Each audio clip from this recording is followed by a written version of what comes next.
So good evening, everybody. Obviously Friday today. I just want to start by saying I wanted to do this video in sort of isolation to the Friday reflections, because although the Friday reflection is a look back throughout the week, this video was particularly negative in terms of a bit chaotic, bust ups, anything but calm and controlled. And although the topic we're about to discuss briefly is a sad one and a negative one, I thought to bring this guy up in the midst of controversy and chaos was inappropriate to the guy's character and how he operated. I'm of course talking about Glenn Roeder, ex-Newcastle player, captain and manager, who sadly passed away last week on the 28th of February. R.I.P. Glenn Roeder, of course, and thoughts to his family and friends. I didn't know an awful lot about him. I didn't know that I've been long battling a brain tumour. Obviously, I sort of on the news and backstories and whatnot, and it's obviously very, very sad. And 65 is no age to be taken, really. I've lost a grandfather a few years ago now. He was roughly the same age, and too soon. So like I said, thoughts out to his friends and family. I'm not going to profess to be an expert on his career. I didn't know a lot about him at all.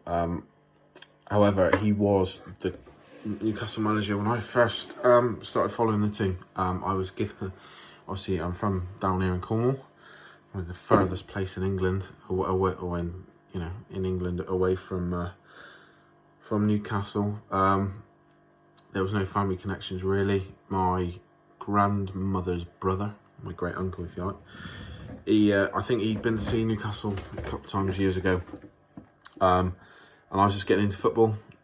Obviously, I used to watch Real Madrid quite a bit because at the time Michael Owen, Jonathan Woodgate, and David Beckham, and obviously Zidane, Ronaldo, Roberto Carlos. Roberto Carlos was a big influence on me, obviously, growing up wanting to play as a fullback.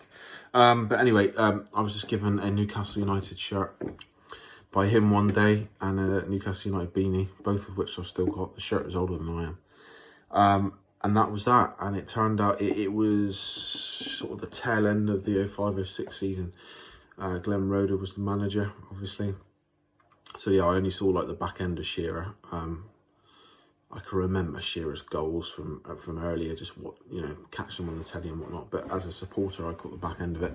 And Glenn Roeder was the manager. Obviously, did a bit of research and saw I'd known how the club had progressed so well under Bobby Robson and the controversies. And obviously, my dad told me about the Keegan side, and then I remember when Keegan took over the second time, my dad was like, "Oh, so you're in for a lot of 3-2s and 4-3s."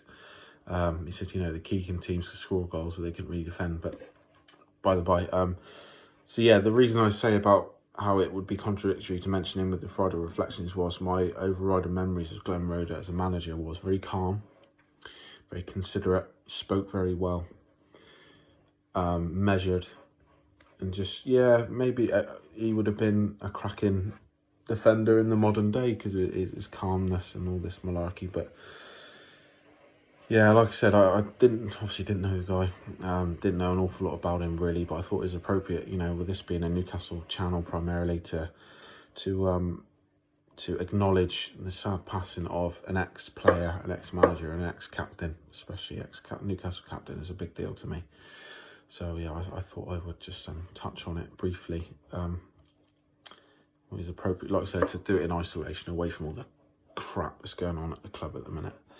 It was unfair to put his name in the mix with all that rubbish. But yeah, so thoughts to friends and family of Glenn Roeder.